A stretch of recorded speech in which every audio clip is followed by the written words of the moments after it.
ಎಲ್ಲರಿಗೂ ನಮಸ್ಕಾರ. ನಿಮಗೆಲ್ಲರಿಗೂ ಪ್ರೇರಣಾ ಜ್ಞಾನಪಥ ಯೂಟ್ಯೂಬ್ ಚಾನಲ್ಗೆ ಹೃತ್ಪೂರ್ವಕವಾದಂತಹ ಸ್ವಾಗತ. ತುಂಬ ವರ್ಷಗಳ ನಂತರ ನಾನು ಮತ್ತೆ ತರಗತಿಗಳನ್ನು ಪ್ರಾರಂಭಿಸ್ತಾ ಇದ್ದೀನಿ. ಮೊದಲು ಹೇಗೆ ನಿಮ್ಮ ಒಂದು ಪ್ರೀತಿ ವಿಶ್ವಾಸ ಇತ್ತು, ಹಾಗೆ ಇನ್ನು ಮುಂದೆ ಕೂಡ ನಿಮ್ಮ ಬೆಂಬಲ ಹೀಗೆ ಇರಲಿ ಅಂತ ನಾನು ಕೇಳ್ಕೊತೀನಿ. ಈ ಚಾನಲಲ್ಲಿ ನಾವು ಏನು ಮಾಡೋಣ ಅಂದರೆ GPSTR, PSTR, HSTR ಹಾಗೆ ಇನ್ನಿತರ ಸ್ಪರ್ಧಾತ್ಮಕ ಪರೀಕ್ಷೆಗಳಿಗೆ ಉಪಯುಕ್ತವಾದಂತಹ ವಿಷಯಗಳನ್ನು ಸರಳವಾಗಿ ಮತ್ತು ಅರ್ಥ ಆಗೋ ರೀತಿಯಲ್ಲಿ ತಿಳಿದುಕೊಳ್ಳೋಣ. ಇಲ್ಲಿ ನೀವಷ್ಟೇ ಅಲ್ಲ, ನಿಮ್ಮ ಜೊತೆ ನಾನು ಕೂಡ ಕಲಿತಾ ಇದ್ದೀನಿ. ಎಲ್ಲರೂ ಜೊತೆಯಾಗಿ ಪರೀಕ್ಷೆ ತಯಾರಿಯನ್ನು ಮಾಡ್ಕೊಳ್ಳೋಣ. ಓಕೆ. ಒಂದಿಷ್ಟು ಅಭ್ಯರ್ಥಿಗಳಲ್ಲಿ ಹಲವಾರು ಗೊಂದಲಗಳಿವೆ. ಏನಪ್ಪ ಅಂದರೆ 3 ಪರೀಕ್ಷೆಗೆ ಅರ್ಹತೆಯನ್ನು ಹೊಂದಿರ್ತೀರ, PSTR, GPSTR, HSTR. ಆಮೇಲೆ ಒಂದಿಷ್ಟು ಅಭ್ಯರ್ಥಿಗಳು PSTR, GPSTRಗೆ, ಮತ್ತು ಒಂದಿಷ್ಟು ಅಭ್ಯರ್ಥಿಗಳು GPSTR, HSTRಗೆ. ಸೊ ಅರ್ಹತೆಯನ್ನು ಹೊಂದಿದಂತಹ ಸಂದರ್ಭದಲ್ಲಿ ನಿಮಗೆ ಯಾವುದನ್ನು ಓದಬೇಕು, ಯಾವುದಕ್ಕೆ ನಾನು ಪ್ರಾಮುಖ್ಯತೆಯನ್ನು ಕೊಡಬೇಕು ಅನ್ನುವಂತಹ ಒಂದು ಸಮಸ್ಯೆ ನಿಮಗೆ ಕಾಡ್ತಾ ಇರುತ್ತೆ, ಹೌದಲ್ವಾ? ಸೊ ಆ ಒಂದು ಸಮಸ್ಯೆನ ಇಟ್ಕೊಂಡು ನೀವು ಪ್ರಿಪೇರ್ ಆಗ್ತಾ ಹೋದರೆ ಓದಿದ್ದು ತಲೆಗೆ ಹತ್ತಲ್ಲ, ಹೌದಲ್ವಾ? ಈ ಒಂದು ತರಗತಿಯಲ್ಲಿ ನಾವು ಏನು ತಿಳಿದುಕೊಳ್ಳೋಣ ಅಂತಂದರೆ PSTR, GPSTRಗೆ ಯಾವ ಒಂದು ಕಾಮನ್ ವಿಷಯಗಳಿವೆ, ಆ ಒಂದು ವಿಷಯಗಳನ್ನು ನಾವು ಯಾವ ರೀತಿ ಓದಬೇಕು, ಏನನ್ನು ಇಂಪಾರ್ಟೆಂಟಾಗಿ ತೆಗೆದುಕೊಂಡು ಓದಬೇಕು ಅಥವಾ ಡೀಪಾಗಿ ಓದಬೇಕಾ ಎಲ್ಲ ವಿಷಯಗಳನ್ನು, ಅದೆಲ್ಲವನ್ನು ಈ ಒಂದು ವಿಡಿಯೋದಲ್ಲಿ ನಾವು ನೋಡ್ತಾ ಹೋಗೋಣ. ಸೊ ವಿಡಿಯೋವನ್ನು ಎಲ್ಲಿಯೂ ಸ್ಕಿಪ್ ಮಾಡದೆ ಕೊನೆವರೆಗೂ ನೋಡಿ. ಹಾಗೆ ಒಂದಿಷ್ಟು ಅಭ್ಯರ್ಥಿಗಳಲ್ಲಿ ನೆಗೆಟಿವ್ ಥಿಂಕಿಂಗ್ ಇದೆ, ಅಂದರೆ ತುಂಬ ವರ್ಷಗಳಾಯಿತು ಕಾಲ್ಫಾರ್ಮ್ ಆಗುತ್ತೆ ಅಂತ ಇದ್ದಾರೆ, ಆದರೆ ಆಗ್ತಾ ಇಲ್ಲ ಅಂತ. ಸೊ ಆ ಒಂದು ನೆಗೆಟಿವ್ ಥಿಂಕನ್ನು ಬಿಟ್ಟು ಪಾಸಿಟಿವ್ ಆಗಿ ಥಿಂಕ್ ಮಾಡಿ. ಈ ಒಂದು ಎಲ್ಲ ಕಡೆ ಪಾಸಿಟಿವ್ ವೈಬ್ ಆಗ್ತಿರೋದನ್ನು ನೋಡ್ತಾ ಹೋದರೆ ಡೆಫಿನೆಟ್ಲಿ ಕಾಲ್ಫಾರ್ಮ್ ಆಗೋದಂತೂ 100ಕ್ಕೆ 100ರಷ್ಟು ಸತ್ಯ ಅಂತ ಅನ್ನಿಸ್ತಾ ಇದೆ. ಒಂದಿಷ್ಟು ಅಭ್ಯರ್ಥಿಗಳೇನು ನಾವು ಈ ಸಲ ಪ್ರಿಪೇರ್ ಆಗಲೇಬೇಕು ಅಂತ ನೀವು ಜಾಬ್ಗೆ ರಿಸೈನ್ ಮಾಡಿದ್ದೀರ. ಸೊ ಅದಕ್ಕೆ ನಿಮಗೆ ಅನಿಸುತ್ತೆ ಕರೀಲಿಲ್ಲ ಅಂತಂದರೆ ಏನು ಮಾಡೋದಪ್ಪ, ಇದು 1 ವರ್ಷ ವೇಸ್ಟ್ ಆಗುತ್ತೆ ನಮ್ಮದು ಅಂತ ಅನ್ನೋ ಒಂದು ನೆಗೆಟಿವ್ ಥಿಂಕ್ ಬರುತ್ತೆ. ಸೊ ಆ ರೀತಿ ನೆಗೆಟಿವ್ ಥಿಂಕ್ ಮಾಡಲಿಕ್ಕೆ ಹೋಗಬೇಡಿ ನೀವು. ಈಗ ನಾವು ಮಾರ್ಕೆಟ್ದಿಂದ ಕಾಯಿಪಲ್ಯಗಳನ್ನು ತರ್ತೀವಿ, ಅದು ತುಂಬ ದಿನ ಇಟ್ಟರೆ ಕೊಳೆತು ಹೋಗುತ್ತೆ. ಆದರೆ ನಾವು ಓದಿದಂತಹ ಜ್ಞಾನ, ನಮಗೆ ಸಿಕ್ಕಂತಹ ಒಂದು ನಾಲೆಜ್ ವೇಸ್ಟ್ ಆಗುತ್ತಾ? ಇಲ್ಲ ಅಲ್ವಾ? ಸೊ ಕರೀತಾರೆ, ಕಾಲ್ಫಾರ್ಮ್ ಆಗುತ್ತೆ ಅನ್ನುವಂತಹ ಒಂದು ಪಾಸಿಟಿವ್ ಥಿಂಕನ್ನು ಮಾಡಿಕೊಂಡು ನೀವು ಅಭ್ಯಾಸವನ್ನು ಮುಂದುವರಿಸಿ. ಓಕೆ, ಈಗ ನಾವು ನೋಡ್ತಾ ಬರೋಣ PSTR ಮತ್ತು GPSTR ಪರೀಕ್ಷೆಯಲ್ಲಿ ಯಾವ ಒಂದು ವಿಷಯಗಳು ಕಾಮನ್ ಇವೆ ಅಂತ. ಓಕೆನಾ? ನೋಡಿ, PSTRದಲ್ಲಿ ಜನರಲ್ ನಾಲೆಜ್ಗೆ 15 ಮಾರ್ಕ್ಸ್ ಇದೆ, ಜನರಲ್ ಇಂಗ್ಲೀಷ್ಗೆ 25 ಮಾರ್ಕ್ಸ್ ಇದೆ, ಸೈಕಾಲಜಿ 25, ಕಂಪ್ಯೂಟರ್ 25, ಹಾಗೆ ಕನ್ನಡ 20, ಮತ್ತು ಇಲ್ಲಿ ಸೈನ್ಸ್ ಮತ್ತು ಮ್ಯಾಥ್ಸ್ ಬರುತ್ತೆ, ಹೌದಲ್ವಾ? ಹಾಗೆ ಸೈನ್ಸ್ನಲ್ಲಿ ಒಂದು 10 ಮಾರ್ಕ್ಸ್ ಕ್ವಶನ್ ಸೋಷಿಯಲ್ ಸೈನ್ಸ್ ಒಂದು ಪ್ರಶ್ನೆಗಳನ್ನು ಕೂಡ ಹಾಕಿದ್ದಾರೆ. 2015 ಕ್ವಶನ್ ಪೇಪರನ್ನು ನೀವು ಒಂದು ಸಲ ನೋಡಿ ಗೊತ್ತಾಗುತ್ತೆ ನಿಮಗೆ.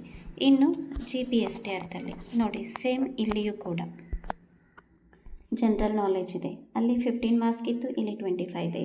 ಆಮೇಲೆ ಜನರಲ್ ಕನ್ನಡ ಇದೆ, ಜನರಲ್ ಇಂಗ್ಲೀಷ್ ಇದೆ, ಸೈಕಾಲಜಿ ಇದೆ, ಕಂಪ್ಯೂಟರ್ ಇದೆ. ಸೊ ಈ ಒಂದು 5 ವಿಷಯಗಳು ಏನಾಯ್ತು, GPSTR ಮತ್ತು PSTR ಎರಡರಲ್ಲೂ ಕೂಡ ಕಾಮನ್ ಇವೆ, ಹೌದಲ್ವಾ? ಇಲ್ಲಿ ಹೆಲ್ತ್ ಮತ್ತು ವ್ಯಾಲ್ಯೂ ಎಜುಕೇಷನ್ ಬಂದಿದೆ, ಅಲ್ಲಿ ಸೈನ್ಸ್ ಮತ್ತು ಮ್ಯಾಥ್ಸ್ ಇದೆ, ಅಷ್ಟೇ ಒಂದು ವ್ಯತ್ಯಾಸ. ಸೊ ಈಗ ನಾವು ಪ್ರಮುಖವಾಗಿ ಏನು ಮಾಡಬೇಕು ಅಂತಂದರೆ GKಗೆ ಅಭ್ಯಾಸವನ್ನು ಮಾಡಬೇಕು. GKಯಲ್ಲಿ ಏನೇನು ಬರುತ್ತೆ ಅಂತಂದರೆ ಸೋಷಲ್ ಸೈನ್ಸ್ನಲ್ಲಿ ಹಿಸ್ಟ್ರಿಯಲ್ಲಿಯ, ಜಾಗ್ರಫಿ, ಪೊಲಿಟಿಕಲ್ ಇದರಲ್ಲಿಯ ಪ್ರಶ್ನೆಗಳು ಕೂಡ ಬರುತ್ತೆ.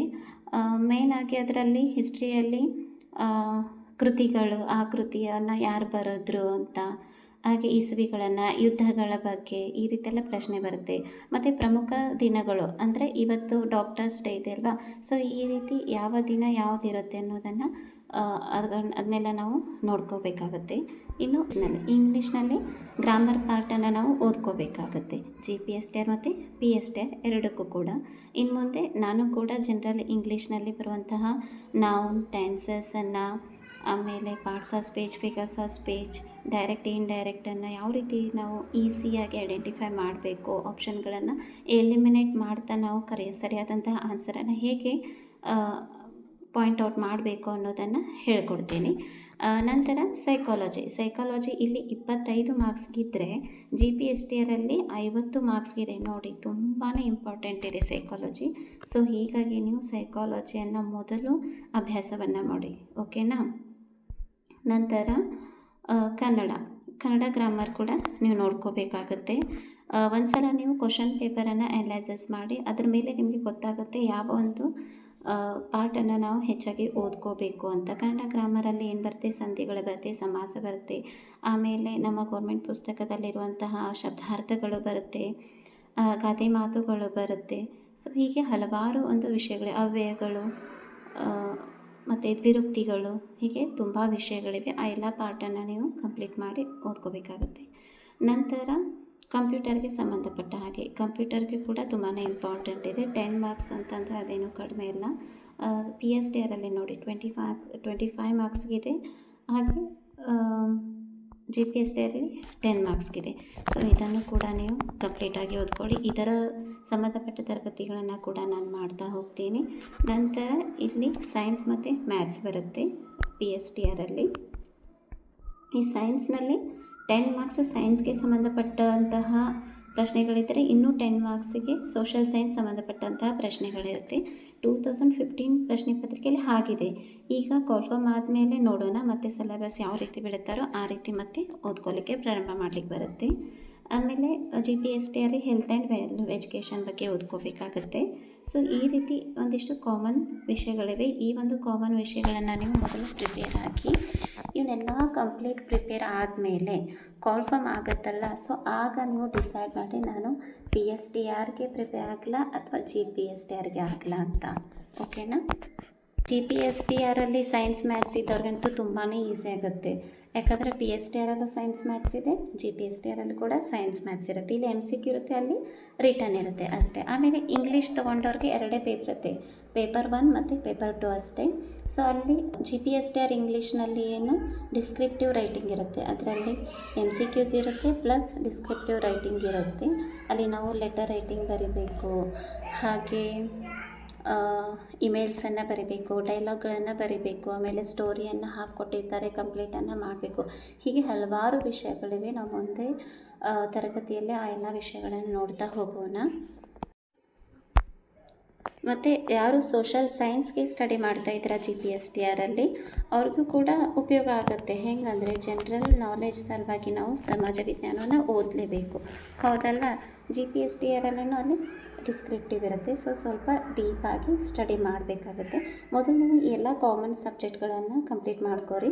ನಂತರ ನೀವು ಯಾವ ನಿಮ್ಮದು ಪರ್ಟಿಕ್ಯುಲರ್ ಸಬ್ಜೆಕ್ಟ್ ಇದೆ ಅಲ್ವಾ, ಸೊ ಆ ಒಂದು ಸಬ್ಜೆಕ್ಟ್ಗೆ ಸ್ಟಡಿ ಮಾಡಿ. ಇನ್ನು ಮುಂದಿನ ತರಗತಿಗಳಲ್ಲಿ ನಾವು ಪ್ರತಿಯೊಂದು ವಿಷಯಕ್ಕೆ ಸಂಬಂಧಪಟ್ಟ ಹಾಗೆ, ಅಂದರೆ GKಗೆ ಸಂಬಂಧಪಟ್ಟ ಹಾಗೆ, ಇಂಗ್ಲೀಷ್ ಗ್ರಾಮರ್ಗೆ ಸಂಬಂಧಪಟ್ಟ ಹಾಗೆ, ಸೈಕಾಲಜಿ, ಕಂಪ್ಯೂಟರ್, ಕನ್ನಡ, ಹೀಗೆ ಹಲವಾರು ವಿಷಯಗಳನ್ನು ಕಲಿತಾ ಹೋಗೋಣ. ಮೇನ್ಲಿ ನಂದು GPSTRಲ್ಲಿ ಇಂಗ್ಲೀಷ್ ಸಬ್ಜೆಕ್ಟ್ ಇದೆ. ಸೊ ಹೀಗಾಗಿ ನಾನು ಹೆಚ್ಚಾಗಿ ಇಂಗ್ಲೀಷ್ ಒಂದು ಸಬ್ಜೆಕ್ಟ್ ಮೇಲೆ ವಿಡಿಯೋಗಳನ್ನು ಮಾಡ್ತಾ ಹೋಗ್ತೀನಿ.